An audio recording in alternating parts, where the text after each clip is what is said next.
చెప్పండి మీ సమస్య ఏందో. దండం పెట్టి పవన్ కళ్యాణ్ గారికి తెలియజేసుకుంటున్నాం సార్. అదేవిధంగా చంద్రబాబు నాయుడు గారికి కూడా తెలియజేసుకుంటున్నాం.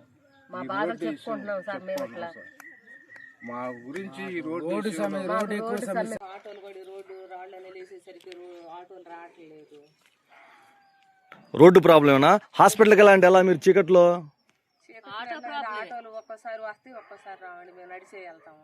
వర్షం పడితే వర్షం పడ్డా కూడా ఆటోలు ఇబ్బందిగా ఉంటది. ఆ బురదలోనే గుంటలోనే నడుచుకుంటా వెళ్ళాలా. బాగా ఇబ్బంది పడుతున్నారు రోడ్డు లేక. దెబ్బకి మేము పిల్లల్ని చదివించుకోలేకపోతున్నాము. మా దయించి కొంతమంది ఇళ్ళ కాడ అట్టి పెడుతున్నారు. ఆటో మధ్యలో పోయి పంచర్ పడగానే కొంతమంది తిరిగిపోతున్నారు. కొంతమంది చదువుకోవాలని బెమ్మతో వెళ్ళిపోతున్నారు. వాళ్ళు చదువు ఆగిపోయి బాధపడుతున్నాం. మా బళ్ళు క్లాస్ వాళ్ళు అయ్యారు, నడిచేస్తున్నారు. ఈ చిన్నపిల్లలు తిరిగిపోతున్నారు నడవలేక. పవన్ కళ్యాణ్ గారికి నమస్కారం చేసి చంద్రబాబు గారికి పవన్ కళ్యాణ్ గారికి నమస్కారం చేసి చెబుతున్నాము. మాకు ఈ రోడ్డు ఒక్కసారి కొంచెం సాయం చేసి రోడ్డు ఒకటి పోయింది సార్.